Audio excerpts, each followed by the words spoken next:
This episode of the Secret Library podcast is brought to you by our incredible Patreon supporters. If you'd like to check out the Secret Library podcast's Patreon and become one of our supporters, you can do so at patreon.com/secretlibrary. This is episode 107 of the Secret Library podcast. My guest this week is Chibundu Onuzo, and she is the novelist who has written 2 novels before turning 30, which is incredible. And her latest book is Welcome to Lagos. So we'll be talking to her later. Updates on tweets and messages. In the past week, I have to say, most of the tweets and messages that came in were in regard to some very sad news. Barry and I had our little free library, which we've maintained for the last year and a half in front of our house, stolen. So it was stolen between Friday morning and Saturday morning, and we're not quite sure how it happened. So we posted about that on Instagram, and so everybody's tweets and Instagram messages this week were pretty much condolences about the little free library. So I want to thank everybody for reaching out and being so sweet and supportive about that. Another bit of news and announcement is that the Coffee Shop Writers Group will be opening in the next week. I am very excited to open that thing again. It's going to start in the middle of July, but we will be enrolling through the end of June. So if you would like to be notified about when it's opening, so you're in the first batch to find out, you can go to carolinedonahue.com/coffeeshop. And one shift in the group this time is that I have had at this point several really amazing men as clients and students, and up to this point the coffee shop has been specified as women who want to write already, but it feels wrong to me to exclude men at this point. I think that the coffee shop going forward will be people who want to write already.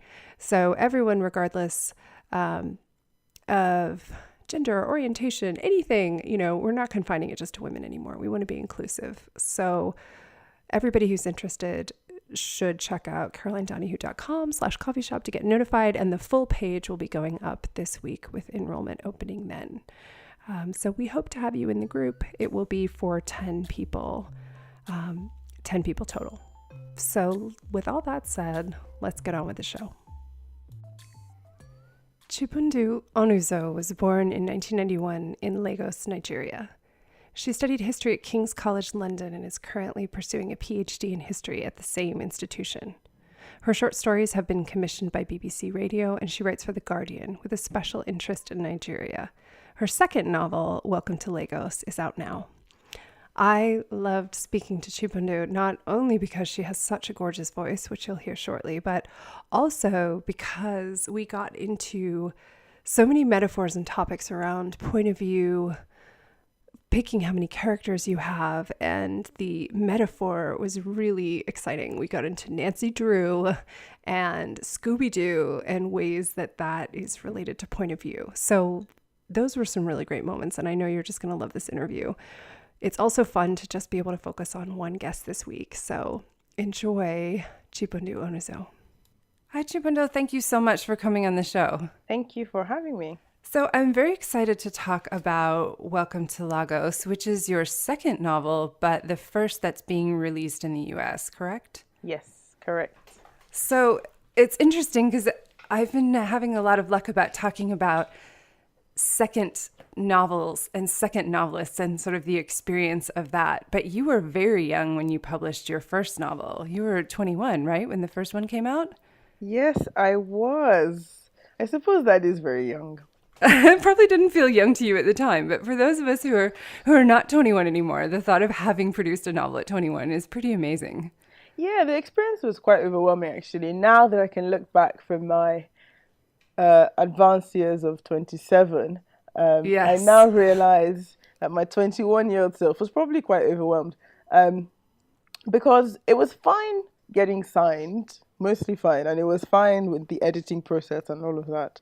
But the thing is, once you get published, then you start doing all these interviews and all that kind of stuff. And I remember anytime I'd sit on a panel, everyone would be older than me and often much older than me.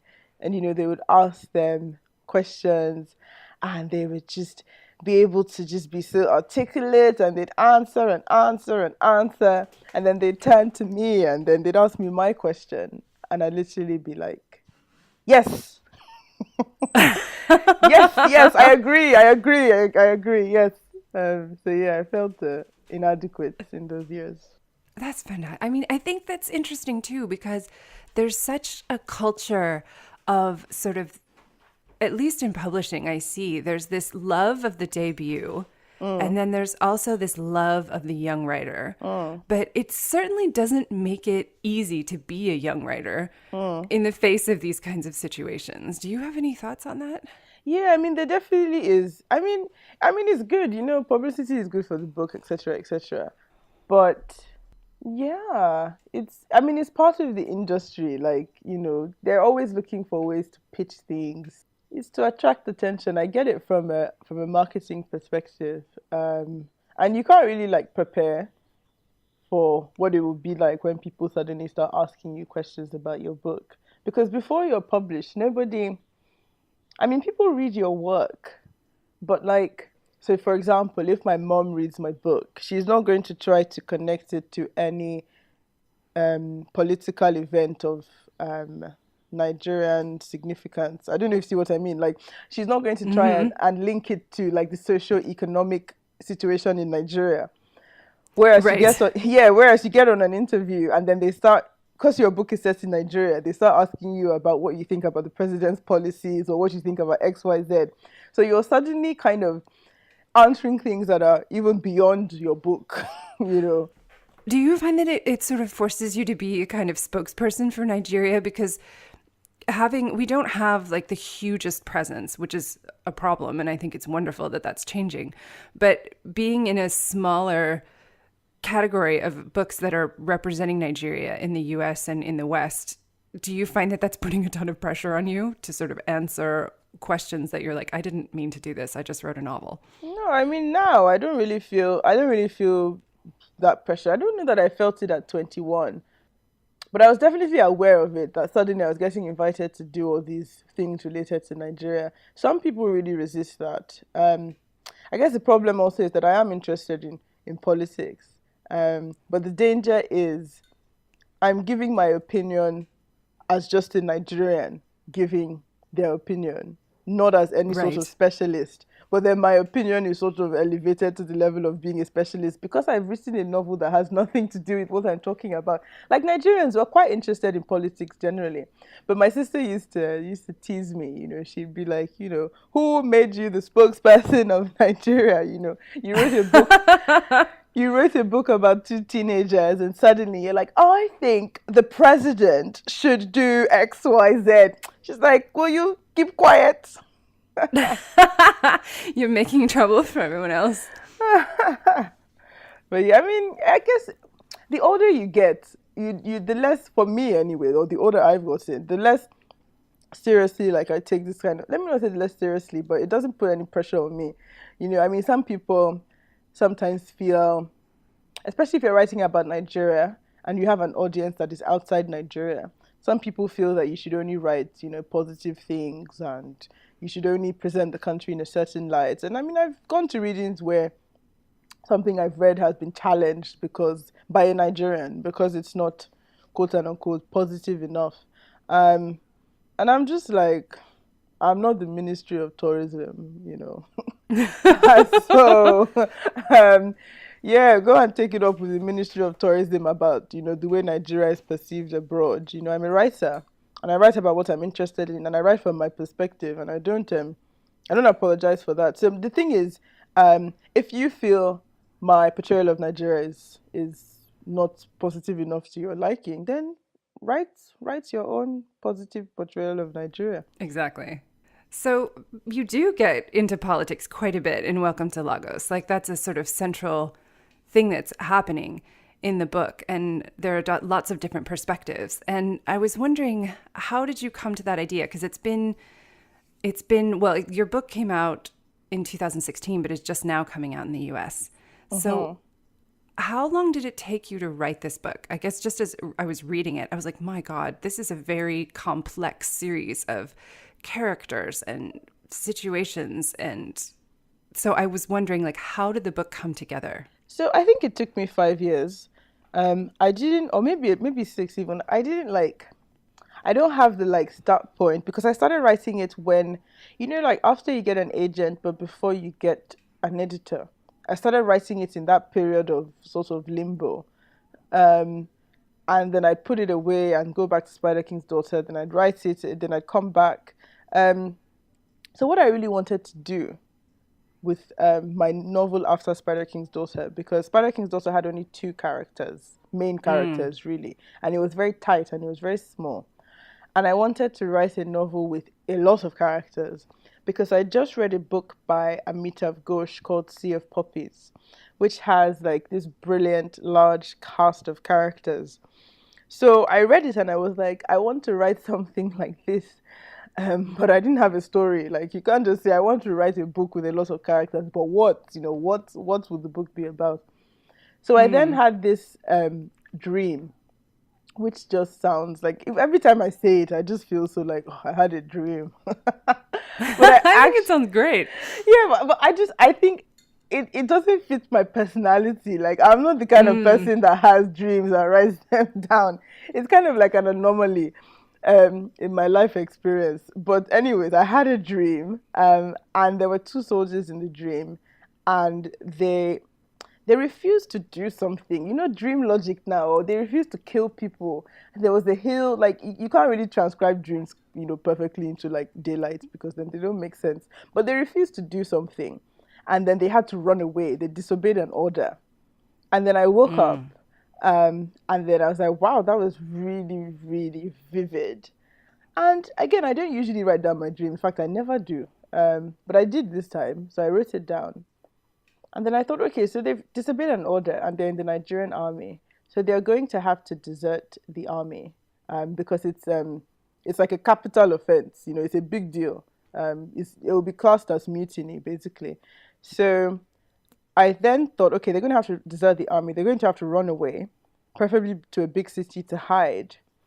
And then what if when they're running away, you add another character, and then you add another character, and then you add another character, and then suddenly you have these people on a journey getting to somewhere and then having to navigate. And I was like, yay, I now have my large cast of characters. But then the problem was that it just became too large. Like literally, it was ridiculous. Like every chapter, I would add somebody. I think sometimes I would add more than one person. I would add brothers. I would add triplets. I would add it was just getting. Yeah, there's a cousin.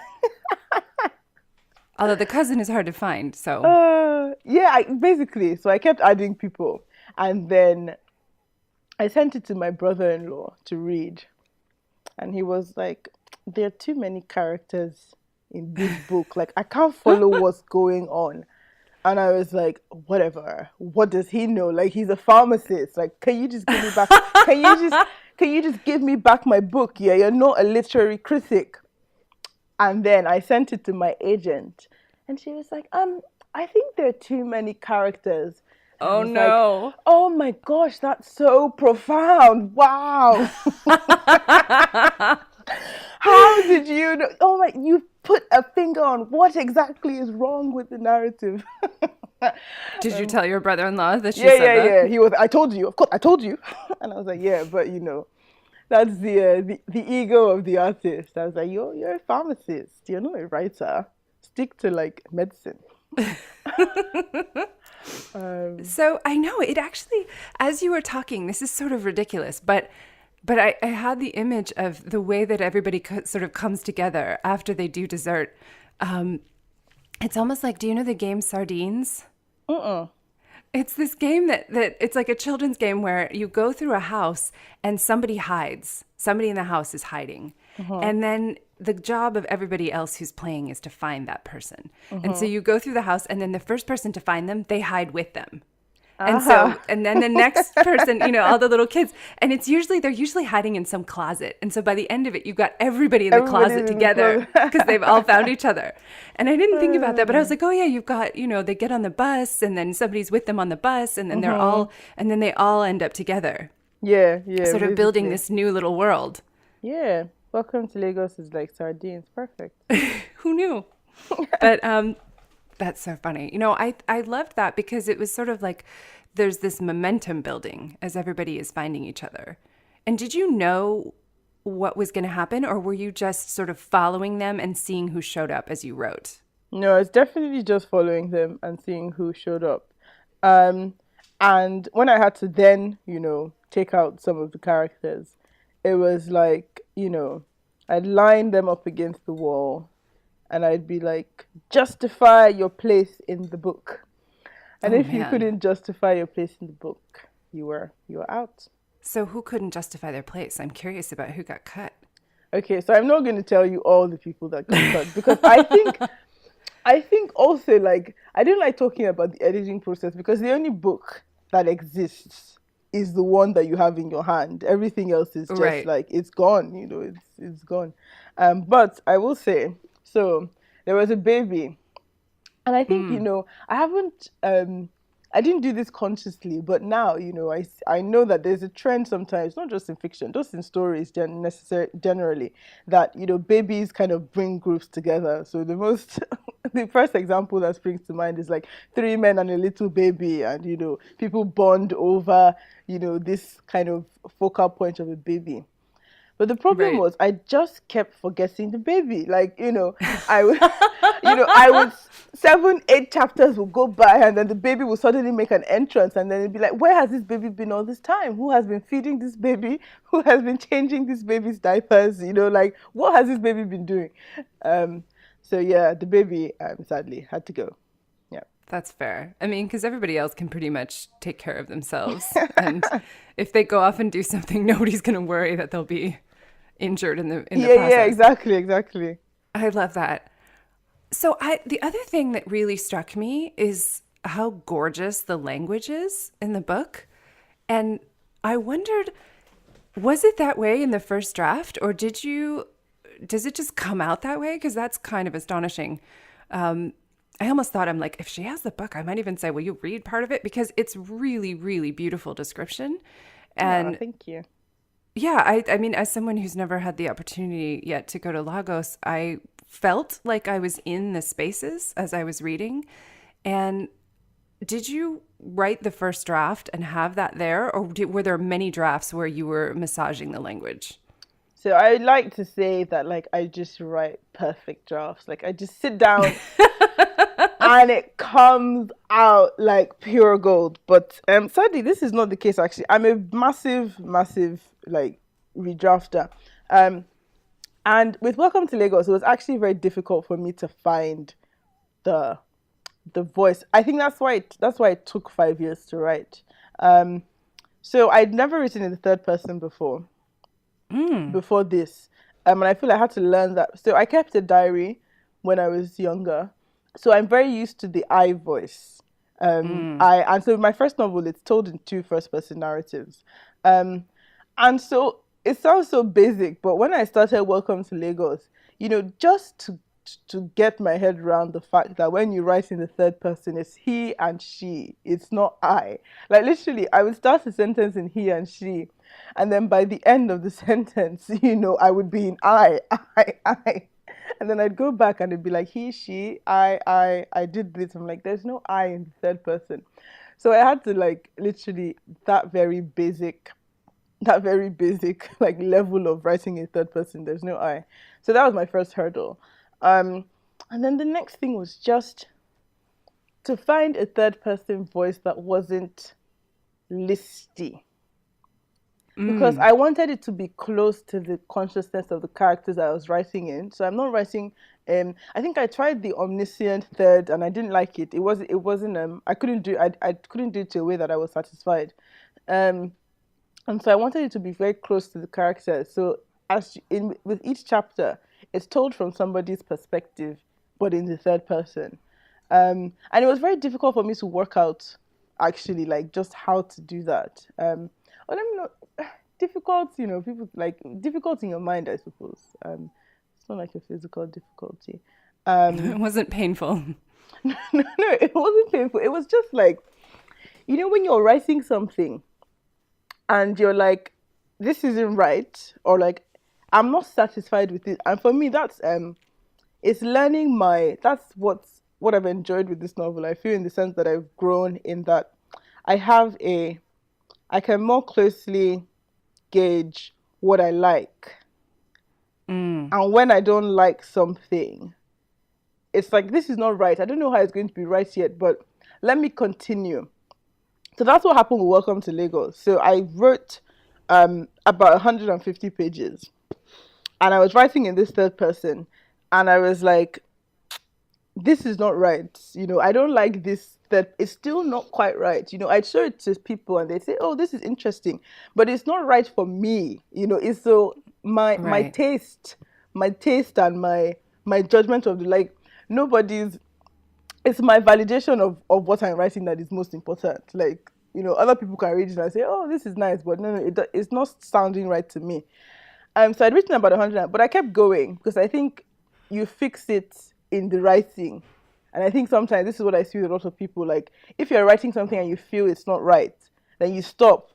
But then it's you have to keep going, and then you work it out. But then once you stop, there's nothing to work with to work out. Exactly.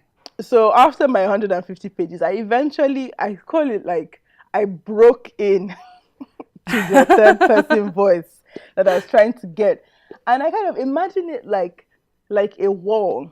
You know how these like Nancy Drew or like Scooby Doo, in the episodes where there's a secret door behind the wall, but they don't know which book is going to like make the door appear or whatever. Oh, right. So, like the secret passageway. Yeah, the secret passageway, exactly. So like you're knocking and you're knocking and you're knocking and you're knocking and you're knocking and knocking and you're like you're pulling books off the shelf, and eventually you pick it, like you enter it, but like the process of the knocking and the trial and the error. And then eventually, for me, that's how it was. Like I broke into the third person voice. And so what I had to do was then go back and rewrite. The story didn't change, but I had to rewrite everything that come before. Because once I found that third person voice, then I was like, this is it. And then I know everything else is wrong. And then it then became such a problem. First of all, matching the voices from page 151, basically, matching that to all the other 150 pages that had gone on before, and then just trying to make it seamless and, make it then all flow organically. So that's what I spent the 5 years doing, basically. So when you figured this out, you broke into the secret passageway, 150 pages in. Did you just continue and write the next 150 pages and then go back to the beginning and do the whole thing over? Or did you go back to the beginning once you figured it out and do the whole book from the beginning at that point? So I wanted to settle into this, first of all, I wanted to make sure that I really got in it. So I wrote about 50 pages in the new voice, and then I was like, okay, I'm easing into this third person voice that I like. And I've got it now, I've got the cadence that I want. And then I went back. So I didn't finish the novel. I wrote 50 pages, then went back, did the 150 pages, then tried to make everything fit together, and then go on to write the end. Okay. I have I'm working on a book where I had the reverse thing happen. I love third. I'm very happy in third. But I was in a yoga class. This is as weird as I had a dream, and I was in Shavasana at the end of the class, and I've been stuck on the book, and I was there in the Shavasana, and this voice inside my head said, "It's supposed to be in first," and I said, "Oh God, it is supposed to be in first," and I have a really hard time with first, so I'm gonna have to take this Nancy Drew image and go and break into first person in the reverse direction of what you did. Yeah, so I love that image. It's going to be so helpful. Passage. Yeah. Because it does. It changes what you can see. Because I can imagine with Omniscient, it would be overwhelming when you're trying to write because it's already enough complexity with how much was happening for your characters. I'm thinking of this scene on the bus. There's all these things going on. She's crying. He's looking out the window. All of these things, even just with one character's sort of camera looking out and around at what's happening. So to do it from up above, I don't even know how you would know where to start. I feel like it's like a puzzle. And I think what helps, once you've finished one novel, so for me, that was the problem. Before my first novel, Spider King's Daughter, I'd never finished anything before. And I had all these failed projects littering my literary past. I was like, oh, I'm never gonna finish a novel. So eventually I finished The Spider King's Daughter. And when I did it, I was like, you can do this again. You've done this once, so you can do it again. So with Welcome to Lagos, it took a lot longer to write. But it was like, no, you'll figure it out. You might have to put it away for a while or whatever. But, the puzzle, you go away and you come back and you're like, oh, that goes there. That's amazing. I want to talk about the language as well. I don't know. It's so hard to talk about because it's just there. Like you can see it. And the descriptions are so rich. So you got the structure. And then at what point did you start playing with language? Or was that level of description there from the beginning? When you say language, do you mean like my use of pidgin or do you mean... No, I mean literally like the description, like the sentences are just beautiful sentences. Thank you. They're just like there's a level of poetry in them that I think every word feels carefully chosen, but not in a way that feels precious as you read it. Like it's very readable, but it's just like, oh yeah, somebody took their time and wrote really good sentences here. Thank you. I guess, well, I try to stick to my internal rhythm, and I rewrite a lot. So, for example, I'll write a chapter, and then I will email it to myself. Well, I'll email the book to myself, and I will go to the chapter I've read for. So I like my sentences to skim. So I'll read it really quickly. And then if anything is making me stop, it's almost like, you're trying to run and there's a stone in the ground and then that's tripping you up. If anything is making me stop, then I'll look at it again, take out the word, and then so then it's with the rhythm as well. So like, this probably has too many syllables. And so for one thing I always do when I have lists is that I put, it's like a small trick. But I put the words with shorter syllables at the beginning, and then I put the words with longer syllables at the end. So instead of having like, okay, let's say I'm saying, oh gosh, I can't do this on the spot now. Let's say I'm saying the room had a flower, a bowl, and a grand table stool. I will then reorder it and put bowl, flower, and grand tablespoon or stool or whatever, because then I find that then you don't trip, because then it's like you're moving from 3 syllables to 1 to 2 to 3. It's like, it's not always this formulaic, but sometimes, and at the beginning it was unconscious. I was just doing it, and then now the more I do it, the more I know what I'm doing, in that like it makes easier reading, and especially when I'm joining clauses together or when I'm listing something. If the shorter words are at the beginning and the longer words are at the end, that's things so like fascinating. That. I've never thought of that, but it does. I think that works, and it shows like things like that, like the pacing of the sentences, like. It's interesting because on the one hand, yes, they're very smooth, but also I found myself wanting to reread sentences because I was like, that is a satisfying sentence. But I'm the kind of nerd who really enjoys looking at language very closely. So maybe I'm a different reader than some, but it stood out to me. And I think something that happens is I talk to people who are interested in writing and who want to write books. They will read somebody's book off the shelf and then look at their own draft that they're working on at home, which is maybe a first, maybe a second draft, and think, oh, I could never do that. And I think, some people have said to me like, yeah, I just kind of write that way and that's how it comes out. But for most people, I think there is a process of reflection and a process of going back and saying, is this working for me? Which I think everybody needs to know, because we're basically reading someone's very, very polished final draft. Yes, exactly. Yeah. And comparing it to our own like scratchings in a notebook, which isn't really a fair comparison.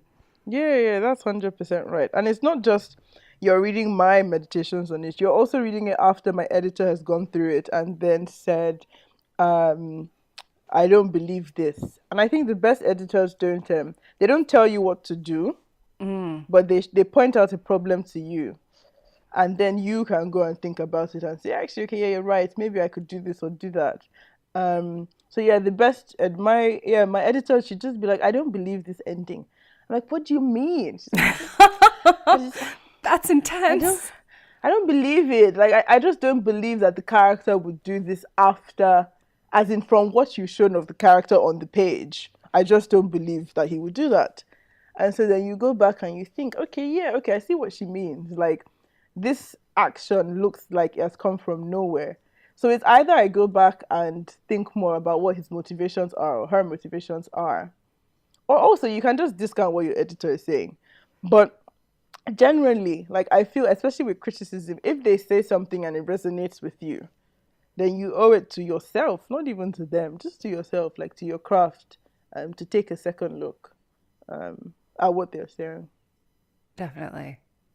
I want to talk a little bit about the practical side of this because okay, so we're discounting the fact that everyone's already very intimidated that you published your first book at 21 and are on to another. But in the meantime, you've gotten a bachelor's degree in history and are now getting a PhD in history. So how are you fitting writing? It's one thing if somebody's like getting a degree in writing and you can think, okay, great, you're doing your degree and you can work on this book along with it. But you're getting a totally separate degree, which is very demanding at the same time as you're writing books with incredible thought and care. So how are you making this all work with your time? Oh, I always tell people, I mean, I get a lot of sleep. Like, I don't like to stress myself. like, I really don't. So, when I'm doing my, so I don't, I'm not a very good multitasker. So even no matter how small the window is, if I'm writing creatively, I'm writing creatively, even if it's just a week. And then if I'm doing PhD stuff, I'm doing PhD stuff. And that's how I've done it even from when I was an undergraduate. I don't and yeah, I mean I don't watch myself breathing, I think when you think about human beings are so infinitely capable, and it's the only thing that stops us is because have you watched Fantastic Beasts? Yes. Okay, so there's that creature, oh gosh, the okami, that expands to fill the space that you give it, and it shrinks to fill the space that you give it. And I feel that's what human beings are like. So in the movie, the creature gets into a department store and it expands to fill the whole department store. And then to trap the creature, they put a cockroach in a teapot, and the creature shrinks to fill the teapot because it's trying to get at the cockroach. And that's how human beings are, if you give yourself space, you can expand to do so many things. But if you say, this, I can't do this, I can't, whatever boundaries you put on yourself, that's the space you're going to fill. And one of the people that I love is historical people I love is Benjamin Franklin. And I read his autobiography and I was like, wow, this guy just did anything he was interested in. So he invented bifocal glasses, he was a founding father, he helped with the Constitution, he was an ambassador, he did the key in the storm experiment, he did the electricity experiment with the kites and with all the that. key on the kite. Yeah. He did. What else did he do? He started a fire service, I think, in Pennsylvania. He ran a newspaper, and he didn't even have the internet. Like, he just was anything he was curious about. He just said, "Oh, let me find out about it." It doesn't mean you make a profession out of all your interests, but it means we can be so much more than one thing. So I sing as well. And I play the piano, and just these are all my interests. It doesn't mean I may not, record an album, but I want to pursue the things I'm interested in. So I'm interested in history. I mean, I may not want to be an academic now that I've actually gotten to the end of the PhD. So yes, I was like, yeah, let's go down this route. But yeah, if you give yourself space, you will expand to fill that space. You will. I love it.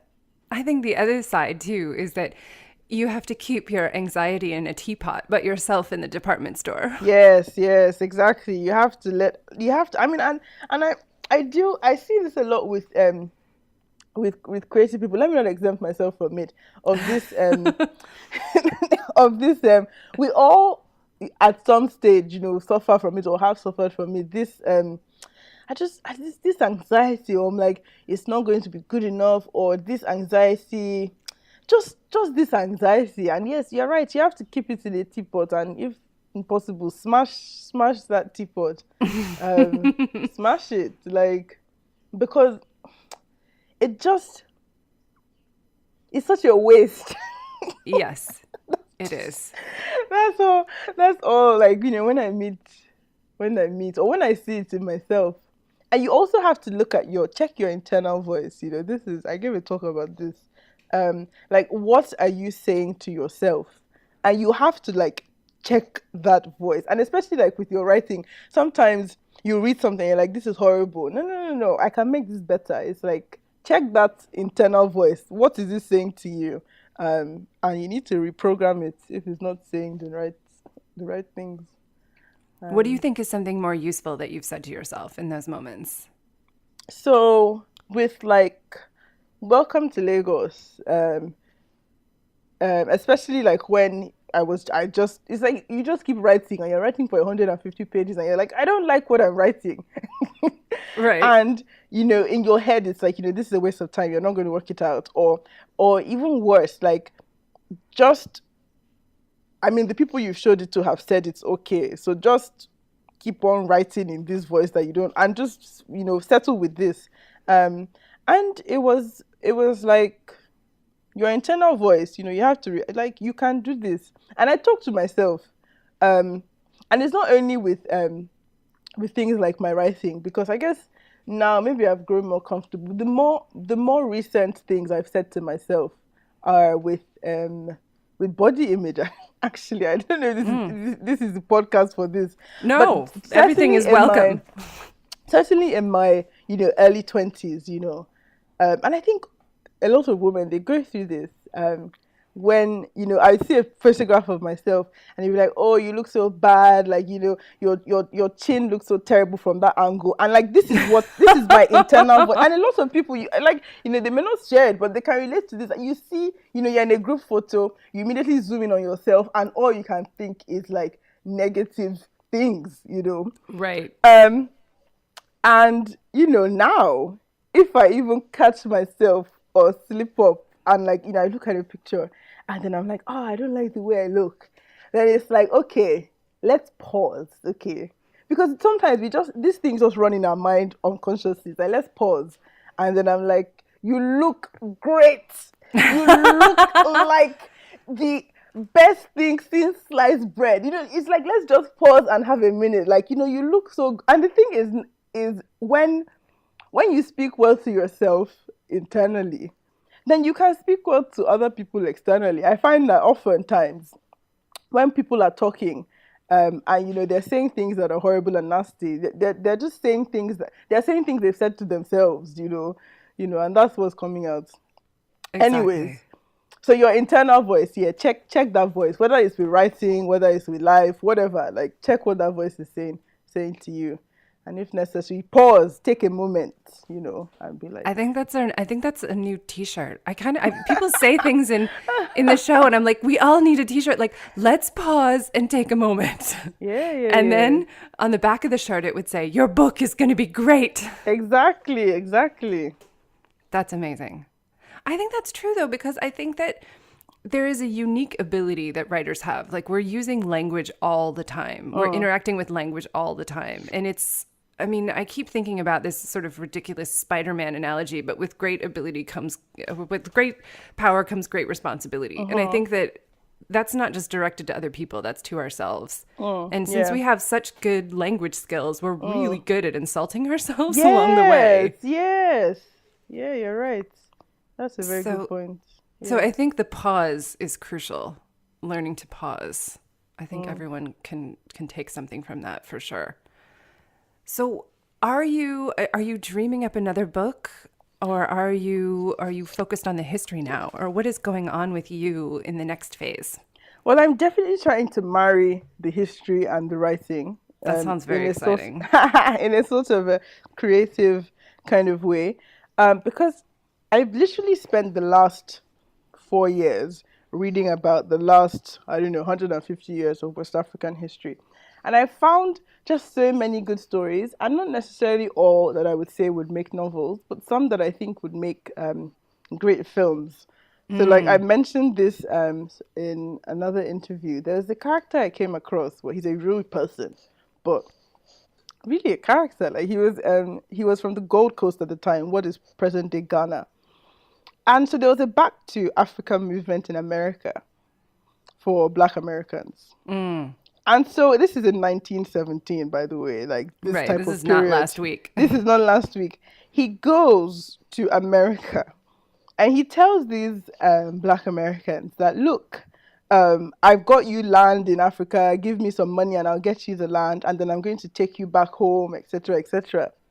And this, he basically dupes them. So he gets all their money. He brings them back to the Gold Coast, and there's no land for them. There's no, there's nothing. He's lied to them, and they get there, and some of them fall sick. This is not funny anymore. Some of them fall sick. Some of them die. But it's just this. I just find that story so. There's just so much in that story. Like, there's some people who are somewhere kind of in the diaspora longing for home, and there's somebody there thinking, I'm going to take advantage of this. And this, like, human beings are individually complex. Like, there's not some like, oh, like Black people are all one happy brotherhood. Like, there's complexity, from 100 years ago, basically. And I want to write something. I don't know if this story will be the one, but I think there were just so many things like that I discovered. And, now till today, we're still having these conversations about, the links between the African diaspora and Africans at home, the positive links, the negative links, the trust, the distrust, like Black Panther explores some of these ideas. But yeah, it was so interesting just to come across this man. That's fascinating because he got them where he said he was going to take them. So there's he could have just said, "Oh, I'm going to take you," taken their money and disappeared. Well, but this it's is true. he took him there, but there was no land. It's like you got him most of the way, but you just didn't do the whole thing. That's Yeah. This is true, actually. It's He not did even get a them full halfway. swindle. It's like a partial con man. It's like, okay, we're going, but sorry, there's nothing here. That's amazing. That's so fascinating. I am fascinated by people like that who cook up these schemes and they think, oh, I'm going to take advantage of these people, but it's almost like maybe he felt guilty or something going all the way with it. So he's like, I will take you there. It just won't be what you expect. And you're going to be disappointed with, your property when you get there. I think that sounds definitely like a novel. But I think also I feel like the best swindlers have to also believe a little bit of what they're selling. Yes. If that makes sense. So I think for him to have he must have sort of been able to sort of believe this Pan-African ideal. Even though he knows that somebody who's grown up in America all their lives is not just going to turn up in the Gold Coast and perfectly integrate into African society. I mean, part of him must have known that. But he must have sort of on some level bought into this dream of, because we all share the same skin color, then we're all just going to reunite and it's all just going to be one big happy family. And there'll be music playing and it's going to be like a big party and it's going to be like the happy family reunion. I know that is amazing to me because it is clearly such a cultural difference. I mean, you look at, and that idea that cultures are different even across small spaces, but people can get their minds around that in certain contexts, but not others. It's like, different cities in the same African countries are different from each other. Yes, of course. And in the US, it's like we have different states have vastly different personalities. Yes, Yet we look at an entire continent and are like, oh, no, that's just one thing. And it's like, no, actually, no. Well, I think that sounds like a great book, but I think that if you're reading 150 years of West African history, there's probably hundreds of stories that you could find. So you've probably got plenty of choices. I do. Well, we'll see. We'll see. Well, I hope happens. I hope you're able to break into the secret passageway of that history and find another book for us in there. Thank you. Thank you very much. Thank you so much for coming on. This has been wonderful, and I'm so glad that we got to speak. Thank you. Thank you so much for listening to the Secret Library podcast. We hope you've enjoyed this week's show. You can keep the conversation going by leaving a comment in the show notes at secretlibrarypodcast.com or visit us on Facebook at facebook.com/secretlibrarypodcast. You can also connect directly with me on Twitter or Instagram, where I'm Caro Donahue. That's at CaroDonahue. I look forward to chatting with you there. See you next week. Until then, happy writing.